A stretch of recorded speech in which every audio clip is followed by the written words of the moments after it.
Audio Jungle.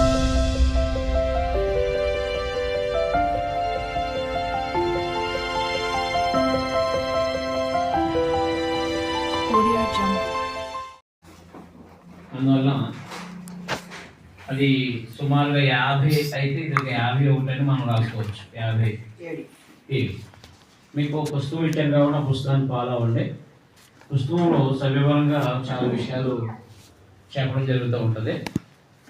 ఆ పుస్తకం చదవండి. మీరు రేపు దేనికి వస్తారో చదివితే మీకు ఇంకా మేము చెప్పేటప్పుడు ఇంకా వివరంగా ఉంటుంది. తెస్సలోనికీయులకు రాసిన 2వ పత్రికలో అక్కడున్న స్థానిక సంఘము స్థిరంగానే ఉంది. స్థానిక సంఘం స్థిరంగానే ఉంది. అయితే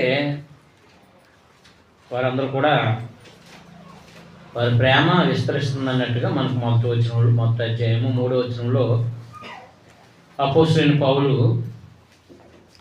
మొదటి అధ్యాయము అపోస్తలుడైన పౌలు తెస్సలోనికీయులకు రాసిన 2వ పత్రికలో మొదటి అధ్యాయం 3వ వచనంలో, సహోదరులారా, మేము ఎల్లప్పుడూ మిమ్మల్ని గూర్చి దేవుడికి కృతజ్ఞతాస్తులు చెల్లించడం బద్దులమై ఉన్నాం.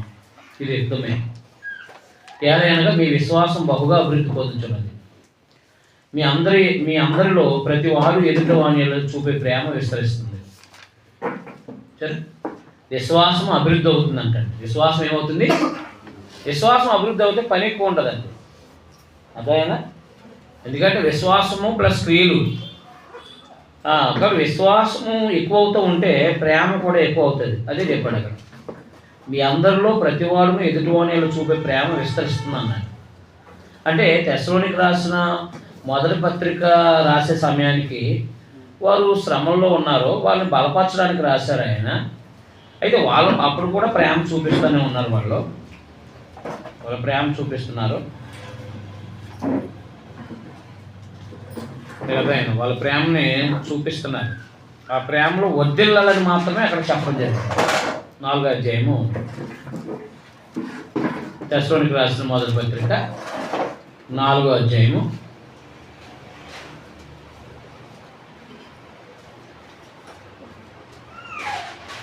10-12 వచనాలు చూడండి. అలాగునని మాసిదోనియ అందంతట ఉన్న సహోదరులందరినీ మీరు ప్రేమిస్తున్నారు. ప్రేమ ఉంది వాళ్ళకి. కానీ ఏం చెప్పారు మొదటి పత్రికలో 12లో, సహోదరులారా, మీరు అది ప్రేమలో ఎక్కువ అభివృద్ధి పొందాలంటే అదైనా సహోదరుని ప్రేమించే విషయంలో ప్రేమ ఏమవ్వాలి? అభివృద్ధి అవ్వాలన్నమాట. లోక సంబంధమైనట్టుగా ఉండకూడదు. లోక సంబంధమైన అనురాగాలు అంటే ప్రేమ అనకూడదు, దాన్ని నిజానికి అనురాగం లాంటిది అన్నమాట. కొత్తగా వివాహం చేసుకున్న అల్లుడిని ఎలా చూస్తారో, ఒక 4 రోజులు 6 రోజులు చాలా బాగా చూస్తారు. అదే 5 సంవత్సరాల తర్వాత వెళ్ళాడు అనుకోండి, ఎలా చూస్తారు? మొదటున్న అనురాగం కంటే ఏమవుతుంది? అనురాగం తగ్గుతుంది. మొదట అయితే వివాహం చేసుకున్నాడనే ఉద్దేశంతో, మా కూతురు వివాహం చేసుకున్నాడనే ఉద్దేశంతో చాలా చూస్తాను. ఆయన కొన్ని లోపాలు కనబడేటప్పటికి కూతురిని తిట్టినా లేక కొట్టినా అర్థమైంది. ఇక్కడ అనురాగం తగ్గిపోయిపోతుంది. ఎక్కడ? అత్తోరింటి కానీ. నేను అవునా కాదా? కాబట్టి అలాగున్న మానవ జాతి అనురాగాలు అంటే ఏంటంటే ప్రారంభంలో బాగుంటాయి, రాను రాను ఏమైపోతాయి? తగ్గిపోతాయి. కానీ క్రీస్తులో క్రీస్తునందు సహోదరుల యొక్క ప్రేమ ఏమవ్వాలి? ఎక్కువ అవ్వాలి. అది అలాగున ఎక్కువ అవ్వాలని అక్కడ కోరాడు. ఇక్కడ ఆల్రెడీ ప్రేమలో విస్తరిస్తున్నట్టుగా ఇక్కడ చెప్పడం జరిగింది. తెస్సలోనికీయులకు 2వ పత్రికలో ఏమన్నాడు? మీ అందరిలో ప్రతివాడును ఎదుటివాని ఎలా చూపు ప్రేమ విస్తరిస్తున్నది. అంటే మొదటి పత్రిక రాసే సమయానికంటే 2వ పత్రిక రాసే సమయానికి వారి ప్రేమ వాళ్ళ వర్ధిల్లాలని కోరాడు. ఇక్కడ ఏం విస్తరిస్తుందని చెప్పారన్నమాట. అయితే ప్రధాన కారణం ఏంటంటే, ఈ పత్రిక రాయటానికి ప్రధాన కారణం ఏంటంటే 2వ అధ్యాయము మొదటి వచనాలు, సహోదరులారా, ప్రభు దినం ఇప్పుడే వచ్చి ఉన్నట్లుగా. మొదటి పత్రికలో మొత్తం 5 అధ్యాయాల్లోనూ కూడా ప్రభు రాకడ గురించి మాట్లాడారు. అవునా? ఒకసారి తెస్సలోనికీయులకు రాసిన మొదటి పత్రిక రండి, మొదటి అధ్యాయం 10వ వచనం. మనము మేల్కొని ఉన్నాను. మొదటి అధ్యాయం 10వ వచనంలో, మీ యొద్ద మాకు ఎట్టి ప్రవేశం కలుగునో అక్కడ జనులు మమ్మల్ని గురించి తెలియజేస్తున్నారు. మరియు మీరు విగ్రహాన్ని విడిచిపెట్టి జీవము గలవాడును సత్యవంతుడు దేవునికి దాసులగుటకు దేవుడు మృతులలో నుండి లేపిన యేసు అనగా రాబో ఉగ్రత నుండి మనలను తప్పించుచున్న ఆయన కుమారుడైన యేసు పరలోకం నుండి వచ్చునని. పరలోకం నుండి వచ్చినది ఎన్నోది? రెండవ రాకడే కదా అది. పరలోకం నుండి వచ్చిన ఎదురు చూసుకుని మీరు ఎలాగో దేవుని వైపు తిరిగారో ఆ సంగతి వారే చెప్తున్నారు అన్నాడు, వారే తెలియజేస్తున్నారు. 2వ అధ్యాయంలో 19వ వచనం, ఏలయనగా మా నిరీక్షణైనను ఆనందమైనను అతిశయ కిరీటమైనను ఏది? మన ప్రభు అయిన యేసు యొక్క రాకడ సమయమున ఆయన ఎదుట మీరే కదా. అది చూసారా? మళ్ళీ 2వ అధ్యాయంలో కూడా ఆయన రాకడ గురించి మాట్లాడతారు. 3వ అధ్యాయంలో 11వ వచనం, మన తండ్రి అయిన దేవుడును మన ప్రభు అయిన యేసును మమ్మును నిరాటంకముగా మీ వద్దకు తీసుకొని వచ్చును కాక. మరియు మన ప్రభు అయిన యేసు తన పరిశుద్ధులందరితో వచ్చినప్పుడు. అది ఎప్పుడుది? రెండో రాకడ గురించే కదా. రైట్. తర్వాత 4వ అధ్యాయము 15వ వచనం, మేము ప్రభు మాటను బట్టి మీతో చెప్పినదేమనగా ప్రభు రాకడ వరకు. చూసారా? ప్రభు రాకడలో ఏం సంభవిస్తుందో చెప్పుకొచ్చాడు. 5వ అధ్యాయం 1వ వచనం, సహోదరులారా ఆ కాలములను గూర్చి ఆ సమయములను గూర్చి మీకు రాయనక్కర్లేదు. రాత్రి వేళ దొంగ ఎలా వచ్చునో అలాగే ప్రభు దినము వచ్చునని మీకు బాగుగా తెలియదు. అంటే అనేక విషయాలు మాట్లాడుతున్నా ప్రభు రాకడ గురించి ఎక్కువగా మాట్లాడినట్టుగా ఉన్నాం. నేను అవునా కాదా? అయితే ప్రభు రాకడ గురించి మొదటి పత్రికలో చెప్పిన తర్వాత కొంతమంది దొంగ సంతకాలు పెట్టేసి అపోస్తులు ప్రభు రాకడ వచ్చేస్తుందని చెప్తున్నారని చెప్పేసి ఒక లెటరు వాళ్ళు చెప్పారనమాట. అదే 2వ అధ్యాయం మొదలు వచ్చింది. తెస్సలోనికీయులకు రాసిన 2వ పత్రిక 2వ అధ్యాయం మొదలు వచ్చింది. సహోదరులారా అది చూడండి, ప్రభు దినం ఇప్పుడే అది ఇప్పుడే అని అనలేదు మొదటి పత్రికలో. ప్రభు రాకడ వస్తుంది, ప్రభు రాకడ కొరకు ఎదురు చూడాలి, ప్రభు రాకడ ఉంది, మనం సిద్ధపడాలని చెప్తూ, అలాగే ఆయన వచ్చినప్పుడు మనకు కలిగే ఆనందాన్ని గురించి అది ఎప్పుడు వస్తుందో తెలియదు అని చెప్పుకొచ్చాడు అనమాట. అంతేగాని ప్రభు దినం ఇప్పుడే వచ్చి ఉన్నట్టుగా ఆత్మ వలనైనను మాటల వలనైనను మా యొద్ద నుండి వచ్చినది అని చెప్పిన పత్రిక వలనైనా ఎవడైనా చెప్పిన మీరు త్వరపడి చంచల మనసుకున్నడు కాకుండాలని బెదరకుండాలని మన ప్రభు అని యేసుక్రీస్తు రాకడను బట్టి మనం ఆయన యొక్క కూడుకుని బట్టి మిమ్మల్ని వేడుకుంటున్నాను అన్నాడు. అదైందా? అంటే ఏం జరిగిందనమాట, ఎవరో వచ్చి మొత్తం మీద రావటం, అలాగే దొంగ సంతకాల ద్వారా ఇదిగో పౌలు గారు చెప్పారు, లేకపోతే కొంత పత్రిక ఇలా చెప్పారు అని చెప్పేసి కొంతమంది ఏం చేశారంటే ఈ యొక్క ప్రభు రాకడ ఇప్పుడే వస్తుందని చెప్పేసి ప్రచారం చేశారంట. అది మేము అయితే కాదని చెప్పేశారనమాట. అందుకనే ఆయన స్పెసిఫిక్గా 3వ అధ్యాయం 17వ వచనంలో గుర్తు చెప్పుకొచ్చాడు ఆయన. నేను రాసే పత్రిక పౌలను నేను నా చేవ్రాతతో వందనము అని వ్రాయిస్తున్నాను. ప్రతి పత్రిక అదే గుర్తు. ఈ గుర్తు ఎందుకు చెప్పాల్సి వచ్చింది ఇక్కడ అంటే, చాలామంది దొంగ సంతకాలు పెట్టేసి అదే దొంగ సంతకం చేసేసి పౌలు గారిది కాబట్టి ఇదిగో ప్రభు రాకడ ఇప్పుడే వస్తుందని చెప్పేసి అని చెప్తున్నారని ప్రచారం చేస్తారంట. అర్థమైంది? ప్రచారం చేస్తే దానివల్ల వచ్చిన ప్రభావం ఏంటంటే అది ఆల్రెడీ చెప్పుకొచ్చాడు. ఒకసారి పేతురు రాసిన 2వ పత్రిక 3వ అధ్యాయంలో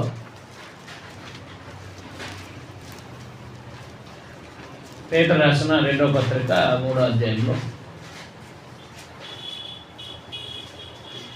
16వ వచనం. 15 వచ్చిన క్షమించి. మరియు మరియు ప్రభు యొక్క దీర్ఘశాంతము మరియు ప్రభు యొక్క దీర్ఘశాంతము రక్షణార్థమని ఎంచుకోండి. అలాగూ మన ప్రియ సహోదరుడైన పౌలు కూడా తనకు అనుగ్రహించబడిన జ్ఞానం చెప్పున మీకు రాసి ఉన్నాడు. దేని గురించి? రాకడ గురించి. వీటిని గురించి తన పత్రికలన్నిటిలోనూ బోధించుచున్నాడు. అది ప్రభు ఆయన పత్రికలన్నిటిలో బోధించాడు ప్రభు రాకడ కోసం. అయితే వాటిలో కొన్ని సంగతులు గ్రహించుటకు కష్టమైనవి. పండితుడు కదా, మరి పండితుడు కదా, గ్రహించుటకు ఏమైంది? కష్టమైనవి అన్నాడు. కాబట్టి వీటిని సంగతులు ఎరగిన వాళ్ళు అని ఉండాలన్నమాట. తర్జుమాలో ఏముండాలి? సంగతులను ఎరగిన వారు, అస్థిరులైన వారు, తక్కిన లేఖనాలను అపార్థం చేసినట్లు తమ స్వకీయ నాశనానికి అపార్థం చేస్తారు. చాలామంది ఏం చేశారంటే ఆయన రాకడ గురించి మాట్లాడితే ప్రభు రాకడ ఇప్పుడే వస్తున్నట్టుగా రాసేశారు. ఎవరు? లెటరో పత్రిక ద్వారా.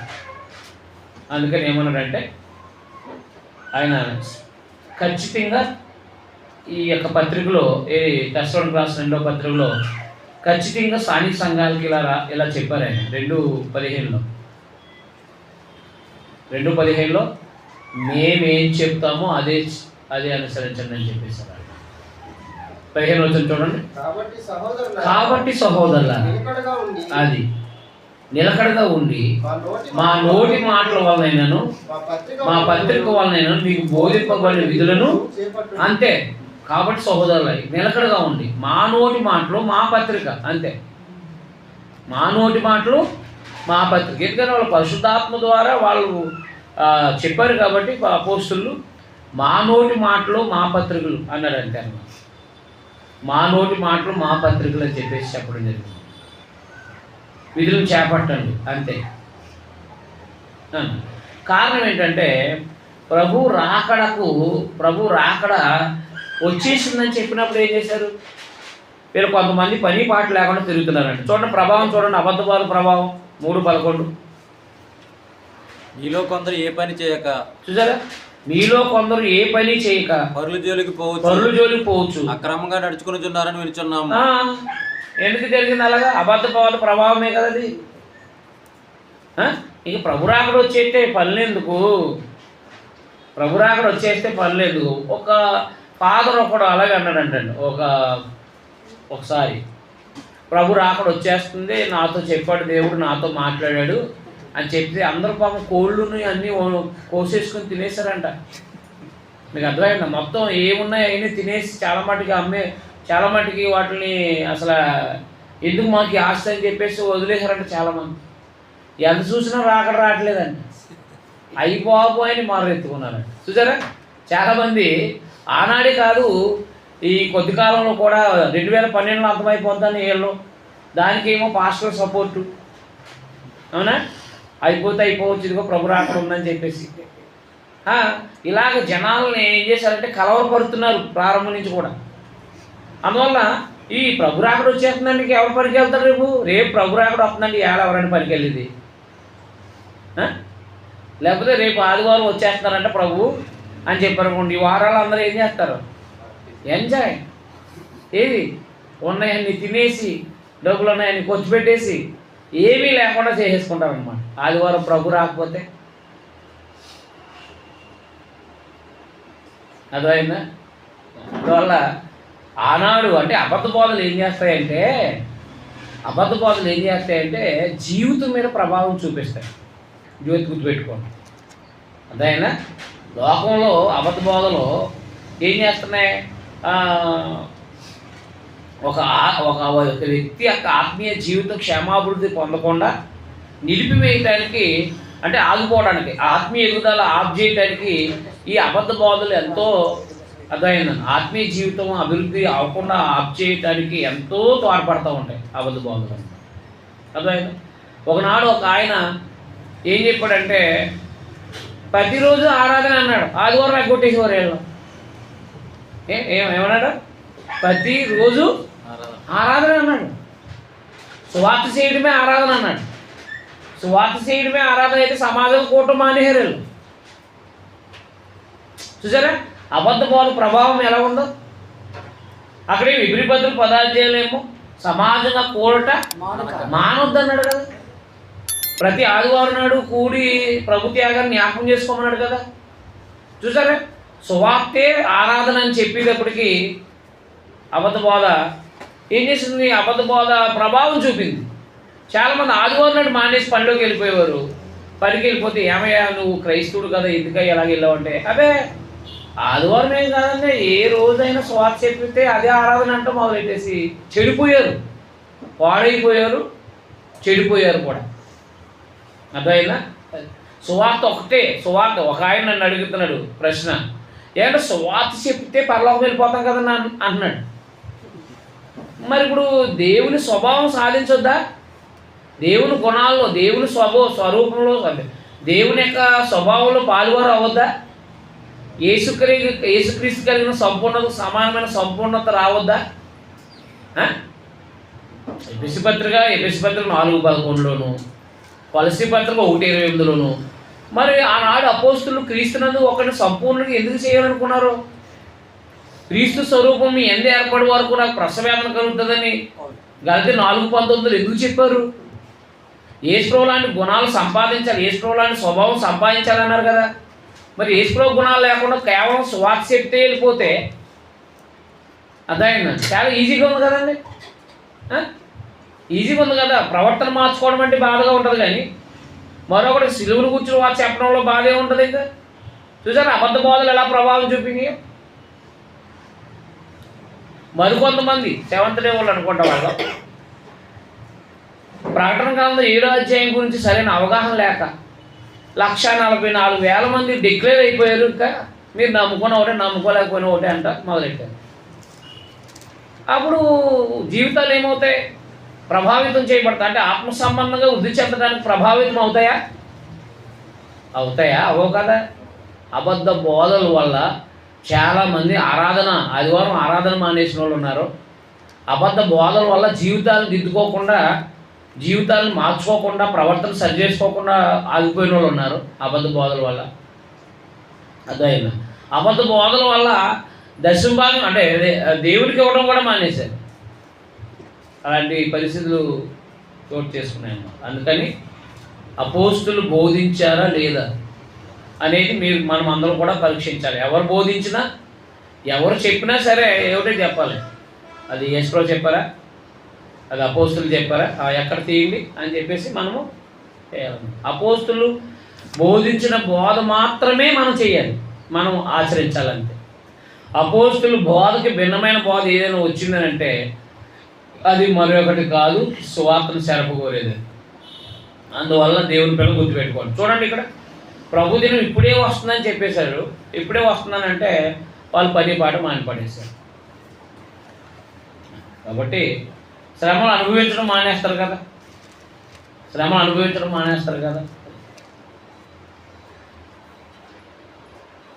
కాబట్టి వాళ్ళు శ్రమ పడుతున్న వారిని బలపరిచాడు వాడు. మనం ప్రభువులో శ్రమ పడడం వల్ల రేపు ప్రభు వచ్చినప్పుడు మనకు ప్రతిఫలం ఉందని చెప్పేసి 1:6లో కూడా ఆయన చెప్పడం జరిగింది. ఏది తెస్సలోనికీయులకు 2వ పత్రిక 1:6లో కూడా చెప్పడం. అందుకని 2వ అధ్యాయము మొదటి 2 వచనాలు ముఖ్య వచనాలుగా మీరు అండర్లైన్ చేసుకోండి.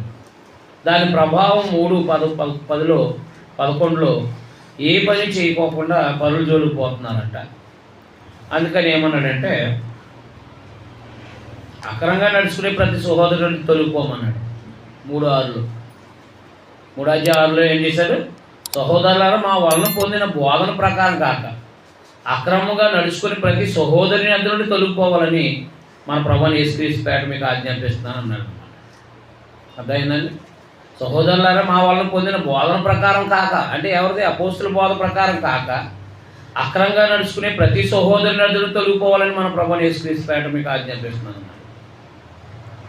అందువల్ల ఒక ప్రభు దినం ఇప్పుడే వస్తుందని చెప్పేసి వాళ్ళు కలవరపరిచారంట. దానికి క్లారిటీ ఇచ్చారు. ప్రభు వచ్చినప్పుడు మనం శ్రమలు చూస్తున్నాం, మనం రేపొద్దున విశ్రాంతాన్ని చూస్తాం. ప్రభు రాకడలో ఎలా ఉంటుందో 2వ అధ్యాయంలో చెప్పుకొచ్చారు. అర్థమైనా?